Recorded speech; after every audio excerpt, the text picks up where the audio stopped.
Tell us when you first got here. 6 a.m.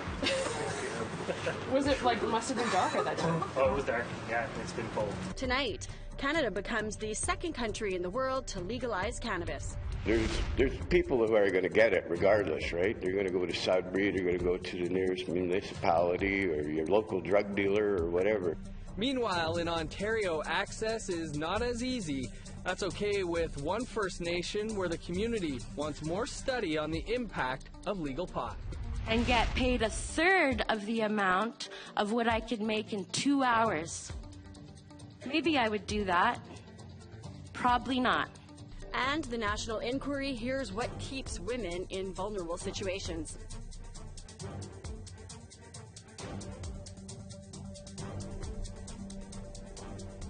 Good evening, I'm Dennis Ward. And I'm Melissa Ridgen. Recreational cannabis is now legal. And while some Ontario First Nations are already in the business of weed, a small Northern Ontario community of 400 isn't so quick to jump in. Here's Annette Francis with that story. Elder Ferdinand Pabomse of Whitefish River First Nation spends a lot of his time doing this. He says it usually helps to stay focused. Then there's less time to worry. But with the cannabis legislation coming into effect, Pabomse has big concerns. No, it's like prescribing drugs to the kids, you know. Pabomse has been paying close attention to what's been happening across Canada with cannabis. He's heard of the dispensaries in other First Nation communities, and he says it isn't good. Everybody's in there for the Sonia. You know, they're not even thinking about the future of the little ones that are on reserve. Or any place in big centers, Sudbury, Thunder Bay. They're not thinking about those young people. Chief Shining Turtle has concerns as well. With rumors of plans for a dispensary opening in the community, a moratorium was put in place. And over the weekend, community members met to discuss where to go from here. He says there's a lot of research and education that needs to take place before the moratorium is lifted. We now have a task force of the community that will look into elements of the cannabis, things like the jurisprudence, health impacts, social impacts, community values. I think were really important. Derek Prince says he's a recreational pot smoker. He supports the moratorium in his community for now.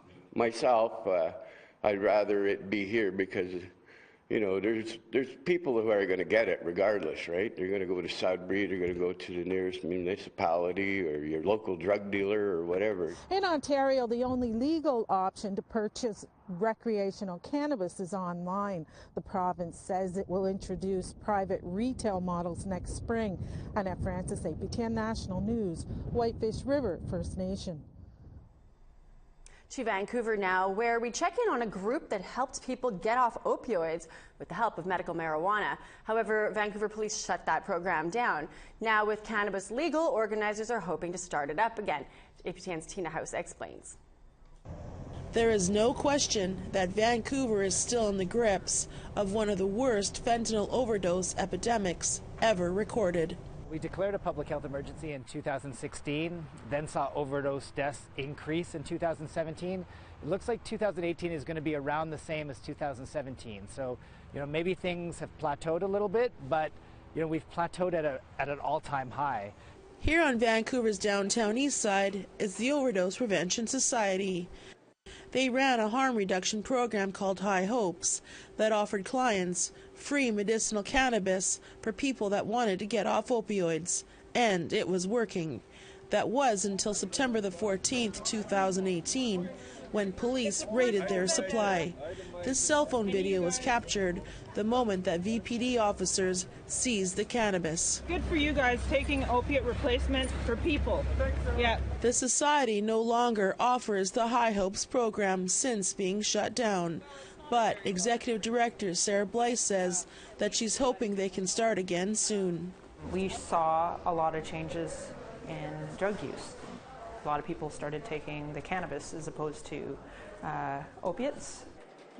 The Center for Substance Use just completed a study on the use of cannabis over opiates.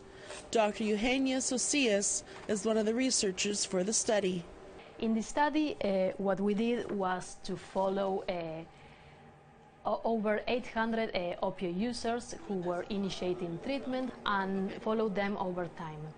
And we found that people who reported using cannabis on a daily basis were 20% more likely to be retained in treatment for at least 6 months. Mark Desjardins says the loss of the free cannabis is really being felt by those who need it. I don't know, it's an almost sense of loss, I guess, you know. It's like, well, something that we heard, now it's not here. The government has yet to announce how they will offer programs for people here on the downtown east side that say they prefer cannabis over opioids. Tina House, APTN National News, Vancouver. We want to hear what you think. Here's how you can continue the conversation. You can send your emails to news@aptn.ca. You can find us online at aptnnews.ca and on youtube.com/aptn news.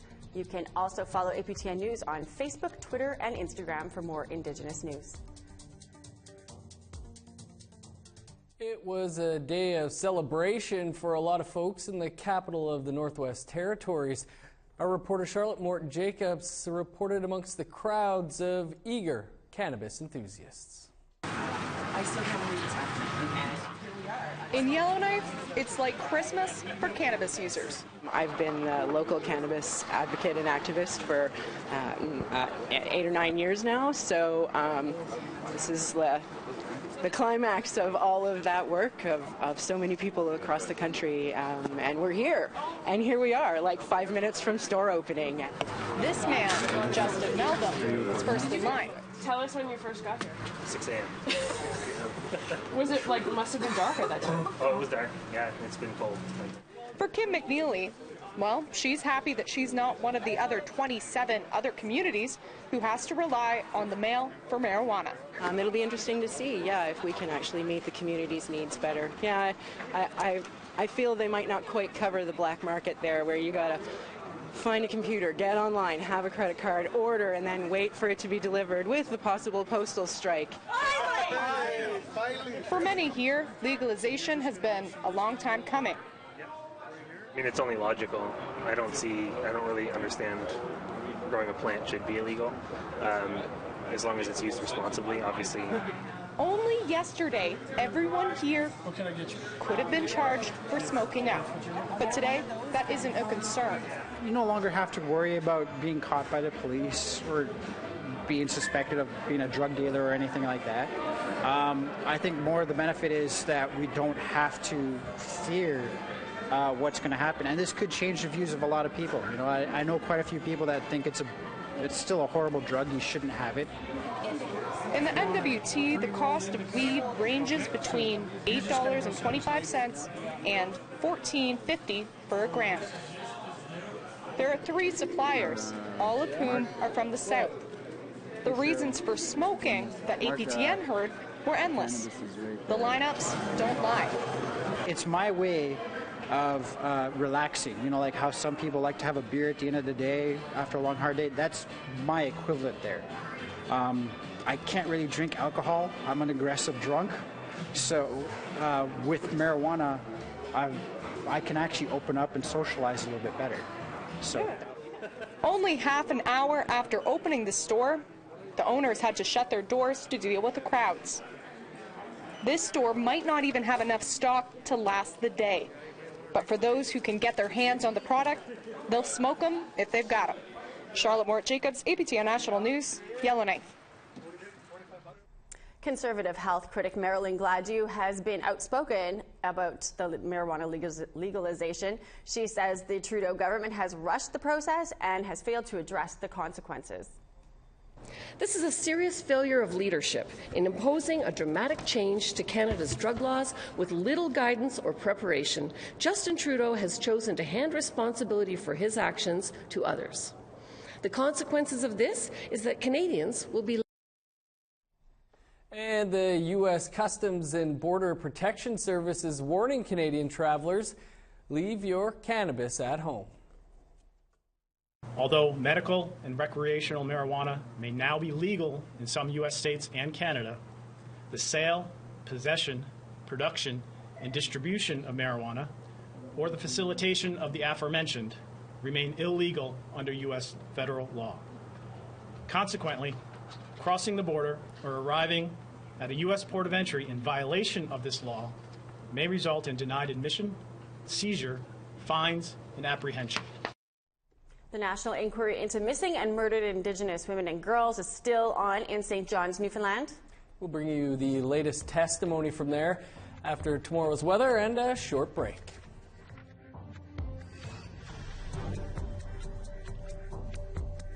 Starting on the east coast, rain and 11 for Charlottetown, rain and plus 12 in Halifax, plus 2 with the rain-snow mix in Nain, rain-snow mix and a high of plus 1 for Happy Valley, Goose Bay, sunny skies and 4 above for Montreal and Quebec City. In Toronto, a high of 8 and sunny skies, 10 above in Sarnia with the sun out, 5 in North Bay and sunny. 14 above for Thunder Bay, 1 degree cooler in Sioux Lookout with a sunny sky. Plus 9 in Norway House, plus 8 for God's Lake, 4 in the Paw, 5 for Winnipeg, 18 in Brandon, 16 for Dauphin, 19 in Regina, Swift Current and Estevan, 16 in sunny skies in Yorkton, plus 14 for Meadow Lake, 11 for La Ronge and Buffalo Narrows.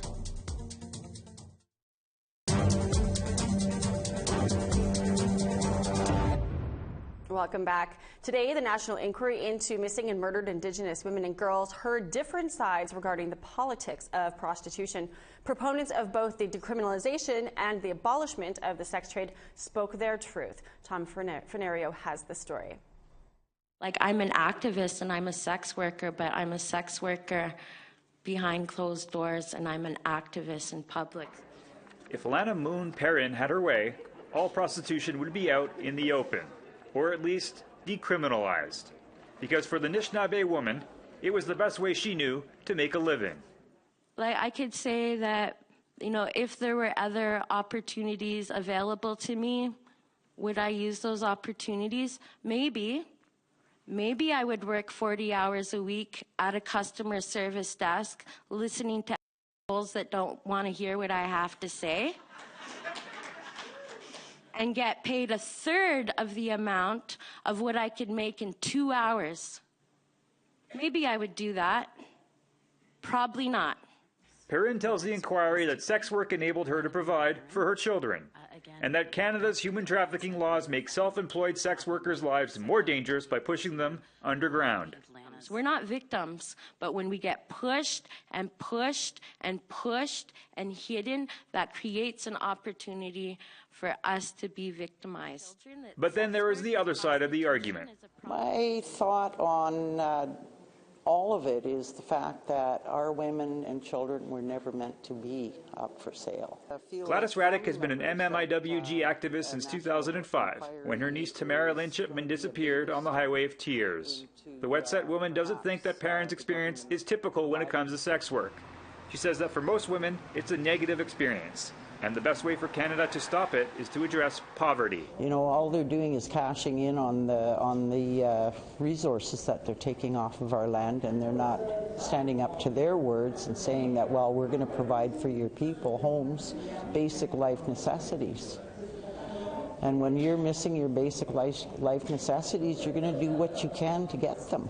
Also testifying via video conference was Dr. Robin Bourgeois. Bourgeois is an assistant professor at Brock University and a survivor of human trafficking. Although the Cree woman leans more toward abolishing the sex trade as opposed to decriminalizing it, she says there's common ground in both camps, such as more services for women on the street. You know, we have really good intentions in trying to drive out the sex trade, but at the same time, we really need things on the ground and right now. Perrin says she's glad she came to speak her truth, and that if people judge her, then so be it. Me, I'm kind of used to having arrows shot at me all day and every day, so that's why I got these tattoos on my face. I just shoot them right back with my eyes. Tom Fenario, APTN National News, St. John's, Newfoundland and Labrador. Voters across Ontario head to the polls next Monday. APTN's Annette Francis spoke with a couple of candidates in Timmins, Ontario, who are hoping to bring a fresh change of face to that city's council. Here's that story. With the municipal election just days away, Kristen Murray gets out to talk about her campaign as much as she can. Yesterday I had to go to the liquor store and the beer store, those prominent places in the community. Have you been doing all the community events, going to the arena and stuff like that? Yeah. Murray is from Chapleau Cree Nation, but has lived in Timmins for the past 15 years. She's a single mother of 2 young girls. I think the Indigenous population not being represented right now is something that needs to be brought to the table. So because of our population in Timmins, a lot of Indigenous people, we have a lot of Indigenous agencies, and in order to best serve a community, we need representation on council. Murray says what convinced her to run was 2 incidents that happened last February, where Joey Napasweet and Agnes Sutherland both died in 2 separate incidents involving the Timmins Police Service. Both cases are being examined by the Special Investigations Unit. As a result, Ontario's top Human Rights Commissioner paid a visit. That's one reason Corey Robin threw his hat in the race for councillor as well. The final impetus was when the commissioner came up and said, there's normalized racism in Timmins. And that caused a discussion between all of my family, my friends, and my co-workers in our community and say, is that true? And in many cases, in many institutions, it's not. In many institutions, it is. Robbins knows the city well. His family is originally from Kashechewan First Nation, but he was born and raised here. He wants to see changes happen now. I have the courage to say, okay, you have an issue with this institution. As your councillor, I will go to that institution, and I will be the Aboriginal guy who's on council to say, look, we have some racist things coming from the community. Some experiences have been brought to my attention. Victor Linklater is the deputy chief of Taquatagomi Nation. His community is an hour outside of Timmins, near Cochrane, Ontario. According to Linklater, over 10,000 Indigenous people either live here or frequent the city. He says an Indigenous voice in City Hall could mean a world of difference. Our traditional area is here, so I mean, you got Outagamie, you got so many First Nations around here, and it's really the hub. Even the northern communities come in, and you know, there's events like hockey tournaments, and you know, just we bring a lot of money into the city, and I think people need to realize that. And we do all our spending here, and we come here and do our social events here, and I think that presence at that municipal level is huge. There's a lot of work ahead for Robbins and Murray. For now, they'll keep putting their name out there until Election Day next Monday. Annette Francis, APTN National News, Timmins. Well, it's time for a quick break, and then we will take you to a food forest in northern Saskatchewan.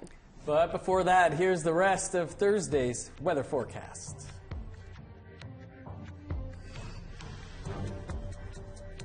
Picking back up in northern Alberta, 13 for Peace River and Grand Prairie, sunny and 10 for Fort McMurray, highs of 19 in Lethbridge and Medicine Hat, 14 under the sun in Edmonton, 18 for Victoria, 15 for Vancouver, Campbell River and Penticton, plus 11 for Fort Nelson and Prince George, 13 for Sandspit, plus 4 in Dawson and Mayo, 9 for Whitehorse and Watson Lake, 13 above under sunny skies for Fort Liard and Trout Lake, snow and 1 in Norman Wells, minus 12 for Sax Harbor, minus 10 and snow in Paulatuck, plus 1 and snow for Arviette, sunny skies and minus 1 for Whale Cove, minus 10 in Cambridge Bay, minus 5 for Cape Dorset, minus 11 in Clyde River.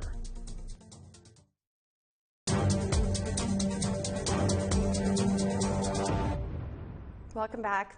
A community north of Saskatoon is planting a new future. Muskeg Lake Cree Nation is taking action and developing what they call a food forest in their own backyard. APTN's Amber Bernard has the story. The harsh winds did not stop members of Muskeg Lake Cree Nation from planting in what they're calling a food forest.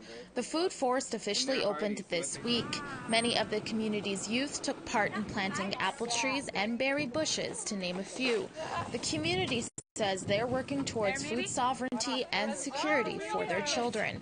Because we want our youth to take pride in it and take pride in food security, as well as so when they look back and they can see, I helped plant that tree, and now the fruits of our labor are going to our community and to our elders and families. So. Muskeg Lake partnered with an organization called Canadian Feed the Children to help fund the project. Both parties donated about $10,000 each towards the permaculture community garden. So far, they're happy with all of the hard work the community has put in. It's a beautiful day and we got a lot accomplished. We planted over 300 apple trees, berry bushes, plums, Saskatoons. So it's just awesome. It's a good feeling and I can't wait for spring. The Food Forest is an initiative they're proud of and want to continue to lead their community towards sustainability. Well, this has definitely been inspirational. There's a lot of hope.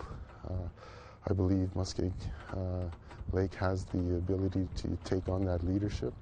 Muskeg Lake Nation has more future plans for their garden, which includes a year-round solar and wind-powered greenhouse. Amber Bernard, APTN National News, Muskeg Lake, Cree Nation. Well, it was fitting that today's In Focus, legalized cannabis, was the topic. From the economics of this emerging industry to product shopping 101 to the risks associated with cannabis use. The show covered a lot of ground. Here's a look at some of the highlights. As First Nations, we helped build Canada with the traders back in the day from England and France, and then unfortunately we were imposed with this economic sanction I call the Indian Act that took us out of the economy on all types of industries. So to be able to now be a participant at the forefront without having any handcuffs on us, we are now able to participate with partners such as Mark and Matcher, who I never would have met before in this industry, let alone any industry, that allows us to do things that were unimaginable only a number of years ago. There's a huge stigma behind cannabis right now, and we're trying to erase that as quickly as possible. So when you come into a Meta store, for example, or a New Leaf store, immediately you feel comfortable. That's what we want. We want comfort and we want education. So some people are going to know exactly what they want. They come in, they get it, and we make that transaction easy for them. But a lot of people are going to come in and be new users or soon-to-be users and don't know how to select between an indica, a sativa hybrid, or an oil or a flower. See in the white band there, that's for us to be able to print the THC and the CBD in there. Right. So the THC and CBD is going to change because it's a plant, so it's going to vary from crop to crop. Yeah. So it allows us to print in the specific amount of THC and CBD that's in each package.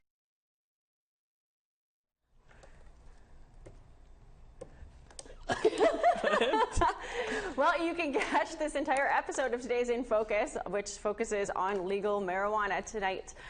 Or you can visit our website, so aptnnews.ca. I'm Melissa Ridgen. Have a great night. And I'm Dennis Ward. Have a great night. We'll see you back here tomorrow. I gotta go.